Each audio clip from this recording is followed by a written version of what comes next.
नमस्कार। भारत में German head of the state की एक बड़ी महत्वपूर्ण विजिट हुई और आज हम समझेंगे कि जर्मनी और भारत के बीच के जो रिश्ते हैं वो किस लिए कोऑपरेटिवली यहाँ पर दिन प्रतिदिन बढ़ते जा रहे हैं। भारत और जर्मनी जो है एक बहुत स्पेशल रिलेशनशिप शेयर करते हैं जो बिल्कुल भी ड्रामेटिक नहीं है बल्कि एक बहुत ही क्रूशल स्ट्रेटेजिक रिलेशनशिप है जिसमें कुछ स्ट्रक्चरल और फ्यूचर ओरिएंटेड एलिमेंट्स बहुत क्रूशली देखने को मिलते हैं। इस रिलेशनशिप में किसी प्रकार की कोई पावर प्रोजेक्शन या मिलिट्री अलायंसेज आप नहीं देखोगे, बल्कि यहाँ पर आप कुछ ऐसे एलिमेंट्स देखोगे जैसे कि यहाँ पर होगी इकोनॉमिक्स की चर्चा, टेक्नोलॉजी की चर्चा, क्लाइमेट गवर्नेंस की चर्चा और इंस्टीट्यूशनल कोऑपरेशन की चर्चा। भारत और जर्मनी इंटरनेशनल रिलेशंस की जो हमारी ओवरऑल थॉट प्रोसेसेस हैं, फ्रेमवर्क्स हैं, अगर उस नज़रिए से एनालाइज करें तो ये एक क्लासिकल एग्जाम्पल है जिसको हम कहते हैं एक फंक्शनल रिलेशनशिप का, जहाँ पर कोऑपरेशन ग्रो करती है स्पेसिफिक प्रॉब्लम सॉल्विंग एरियाज को लेकर, जहाँ पर हम देखते हैं कि जियोपॉलिटिकल पोस्चरिंग एक डिफाइनिंग फीचर नहीं है, बल्कि यहाँ पर जर्मनी और भारत एक दूसरे के साथ रैपिडली चेंजिंग ग्लोबल इकोनॉमी में जो प्रॉब्लम्स हैं उनको प्रिडिक्ट भी करती हैं, उनके लिए रूल्स इस्टेब्लिश करती हैं और लॉन्ग टर्म लेवल पर एक स्टेबिलिटी का कोऑपरेशन का फ्रेमवर्क इस्टेब्लिश करती हैं।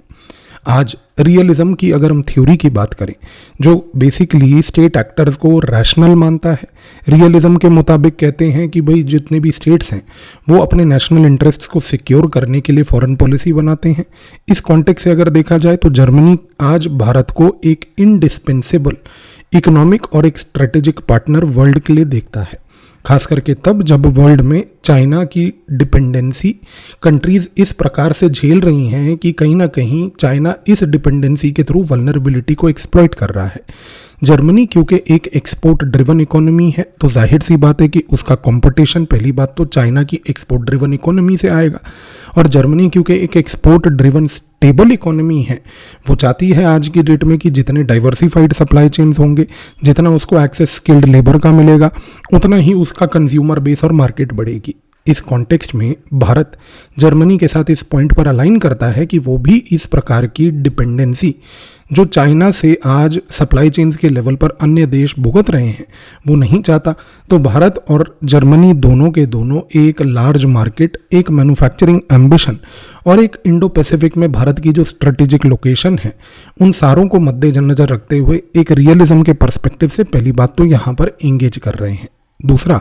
इस रिलेशनशिप में एक इस प्रकार का इंटरेस्ट बेस्ड रियलिज्म है जिसमें यहाँ पर मिलिट्री सिक्योरिटी नहीं बल्कि अगर आपने गौर किया हो तो जो चर्चा हमने करी उससे प्रूव होता है एक इकोनॉमिक सिक्योरिटी का एलिमेंट। दूसरा, जर्मनी और भारत के रिलेशंस आज की डेट में इंटरनेशनल थ्योरीज के मुताबिक एक लिबरल इंस्टीट्यूशनल पर्सपेक्टिव के तहत भी क्लियर कट तरीके से दिखते हैं। वो इसलिए भी है क्योंकि दोनों देश आज रूल्स, इंस्टीट्यूशंस और नॉर्म्स, इन तीन चीज़ों पर खास फोकस करते हैं। जर्मनी एक बहुत स्ट्रॉन्ग बिलीवर है मल्टीलैटरलिज्म में, यानी कि मल्टीलैटरलिज्म का मतलब हुआ कि वो प्रेफर करता है प्रॉब्लम सॉल्विंग को इंटरनेशनल ऑर्गेनाइजेशंस के थ्रू, इंटरनेशनल अरेंजमेंट्स और अग्रीमेंट्स के थ्रू रादर देन कि किसी प्रकार के यूनिलैटरल एक्शन के तहत। इस कॉन्टेक्स्ट में ये कहना गलत नहीं होगा कि भारत और जर्मनी एक दूसरे के साथ बहुत क्लोजली यहाँ पर इसलिए एंगेज करते हैं क्योंकि भारत भी इसी मल्टीलैटरलिज्म की डिप्लोमेसी में मानता है। तो G20 हो, यूनाइटेड नेशंस हो, क्लाइमेट चेंज के फोरम्स हो या ट्रेड नेगोशिएशंस हो, हर जगह अब भारत और जर्मनी को इस तरीके से लिबरल इंस्टीट्यूशनलिज्म के पर्सपेक्टिव के तहत एक तरीके से कोऑपरेट करते हुए पहली बात तो यहाँ पर देखोगे, क्योंकि जर्मनी एक सिंपल लैंग्वेज में ये मानता है कि जितने भी ग्लोबल रूल्स हैं वो सरवाइव तभी करेंगे जब राइजिंग पावर्स जैसे कि भारत और जर्मनी उन रूल्स को शेप करेंगी। तो ये पॉइंट के तहत जर्मनी और भारत के बीच में पहली बात तो एक लिबरल इंस्टीट्यूशनलिज्म पर्सपेक्टिव के तहत एंगेजमेंट देखने को मिलता है। तीसरा, जब हम क्लाइमेट चेंज और एनर्जी ट्रांजिशन की बात करते हैं तो ये भारत और जर्मनी के बीच में सबसे स्ट्रॉन्गेस्ट पिलर्स पहली बात तो माने जाते हैं। इस रीज़न से स्कॉलर्स का मानना ये है कि जर्मनी और भारत के बीच के इस एनर्जी और क्लाइमेट चेंज के ट्रांजिशन को हम नॉर्म ड्रिवन कोऑपरेशन कहते हैं। जर्मनी की आइडेंटिटी एक ग्लोबल क्लाइमेट चेंज के लीडर की है। भारत अपने आप को एक ग्लोबल साउथ में बहुत क्रूशली पोजीशन कर रहा है एक सस्टेनेबल तरीके से क्लाइमेट चेंज के लीडर को बनने के लिए। ये प्रैग्मेटिज्म दोनों देशों को एक दूसरे से जोड़ती है। आज जिस प्रकार के यहाँ पर दोनों देशों ने रिन्यूएबल एनर्जी को लेकर, ग्रीन हाइड्रोजन को लेकर, सस्टेनेबल अर्बनाइजेशन को लेकर कमिटमेंट्स दिखाए हैं, ये किसी भी प्रकार के कमिटमेंट्स कोई अनरियलिस्टिक नहीं बल्कि एक एम्बिशियस लेवल के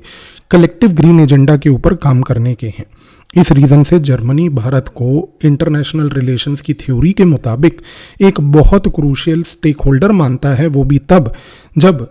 पूरे विश्व में कई ऐसी कंट्रीज़ हैं, खास करके अमेरिका, जो रिलक्टेंट क्लाइमेट एक्टर्स हैं, जो क्लाइमेट चेंज को लेकर इतने सीरियसली पहली बात तो कोऑपरेशन यहाँ पर एनविसाज नहीं कर रही। इस कॉन्टेक्स्ट में ये जो भारत और जर्मनी के बीच का कोऑपरेशन है, ये एक बहुत ही ज़्यादा पॉजिटिव कोऑपरेशन है। दूसरा, अगर हम बात करें टेक्नोलॉजी और इंडस्ट्रियल लेवल के कोलैबोरेशन की, तो भारत और जर्मनी के बीच में ये टेक्नोलॉजी और इंडस्ट्रियल लेवल की कोलैबोरेशन नियो फंक्शनलिज्म की थ्योरी बहुत क्रूशली एक्सप्लेन करती है। नियो फंक्शनलिज्म की थ्योरी कहती है कि कोऑपरेशन अगर एक सेक्टर में टेक्निकल एरिया में ग्रो कर रहा है, तो वो नेचुरली कोऑपरेशन दूसरे एरियाज में भी ग्रो करेगा। इसकी वजह से ट्रस्ट और इंस्टीट्यूशनल कैपेसिटी दोनों देशों के बीच में बनेगी। इस केस में जर्मनी जो है वो आज की डेट में भारत के साथ मैन्युफैक्चरिंग हो, ऑटोमोटिव सेक्टर हो, इंजीनियरिंग सेक्टर्स हो, इन हर एक जगहों पर एंगेज करता है और भारत जर्मनी को सपोर्ट करता है स्किल्ड प्रोफेशनल, एक डिजिटलाइजेशन की पूरे के पूरे मार्केट के तहत, जॉइंट रिसर्च और स्किल डेवलपमेंट के तहत एक इनोवेशन इकोसिस्टम बनाने में। इस रीजन से जर्मनी की जितनी फर्म्स हैं वो भारत के अंदर फैक्ट्रीज को एस्टेब्लिश करती हैं, भारत के साथ कोऑपरेटिव लेवल पर टैलेंट को सिर्फ आइडेंटिफाई नहीं करती बल्कि उनको एजुकेट करके, ट्रेन करके डिजिटल इंफ्रास्ट्रक्चर का एक हिस्सा बनाती हैं। इसके साथ साथ ये कहना गलत नहीं होगा कि भारत और जर्मनी के बीच में एक डिस्टिंक्ट लेयर यहाँ पर डिफेंस सेंट्रलिटी की भी है। डिफेंस सेंट्रलिटी की जो ये लेयर है वो आज भारत की और फ्रांस और भारत और यूएस के रिलेशनशिप से काफ़ी अलग है। इसका मतलब ये नहीं है कि जर्मनी यहाँ पर कोई स्ट्रेटेजिक कल्चर को बेसिकली मानती नहीं, बल्कि यहाँ पर जर्मनी का जो ओवरऑल डिफेंस और स्ट्रेटेजिक एंगेजमेंट है वो आज की डेट में सिविलियन पावर थ्योरी के ऊपर बेस्ड है। Civilian power theory international relations में एक ऐसी थ्योरी है जो मानती है कि स्टेट्स अपने इन्फ्लुएंस को प्राइमरीली परस्यू करते हैं डिफेंस लेवल पर इकोनॉमिक स्ट्रेंथ और डिप्लोमेसी और नॉर्म सेटिंग के through rather than military instruments के थ्रू। इस कॉन्टेक्स्ट में समझने की कोशिश कीजिए कि जर्मनी भारत को आज बहुत क्रूशली हार्ड सिक्योरिटी लेवल पर सपोर्ट करने के बजाय वो भारत को मजबूत करती है कि कैसे भारत सप्लाई चेन शॉक्स को लेकर, एनर्जी सिस्टम्स को लेकर, ग्लोबल हेल्थ गवर्नेंस और साइबर स्पेस के सिस्टम्स को बेसिकली प्रोटेक्ट कर पाए। इस कॉन्टेक्स्ट में ये कहना गलत नहीं होगा कि जर्मनी जिस प्रकार की वैल्यूज को यहाँ पर ये भारत के साथ एंगेज करती है उसमें इंस्टीट्यूशनल अकाउंटेबिलिटी, सस्टेनेबिलिटी और रूल ऑफ लॉ बहुत ज़्यादा प्लूरलिस्टिक लेवल पर दिखता है। इंटरनेशनल रिलेशंस की थ्योरी में हम प्लूरलिज्म को कहते हैं, जिसमें दो देश एक दूसरे के साथ अपने डिफरेंसेस को डायलॉग और एडजस्टमेंट के थ्रू मैनेज करते हैं रादर देन कन्फ्रंटेशन या कंडीशनलिटी। जर्मनी और भारत आज की डेट में एक एग्जाम्पल है इंटरनेशनल रिलेशन थ्योरी में प्लूरलिज्म का, क्योंकि दोनों में डेमोक्रेटिक सिस्टम्स हैं जो बेसिकली बहुत अलग तरीके से इवॉल्व हुए हैं, लेकिन दोनों देशों में इंस्टीट्यूशनल कॉन्वर्सेशंस इतनी स्ट्रांग हैं कि आज की डेट में दोनों देशों के बीच के किसी भी प्रकार के डिफरेंसेस इसी प्लूरलिज्म के पर्सपेक्टिव से रिजॉल्व किए जाते हैं। इस कॉन्टेक्स्ट में यह कहना गलत नहीं होगा कि जो म्यूचुअल रिकॉग्निशन आज की डेट में भारत और जर्मनी के बीच एक स्ट्रक्चरल रियलिज्म के तहत अलाइन करती है, वो एक ऐसी पार्टनरशिप है जो स्टेबिलिटी, सिक्योरिटी लॉन्ग रन में भारत और जर्मनी के बीच में उजागर करती हुई देखने को यहाँ पर मिल रही है। धन्यवाद।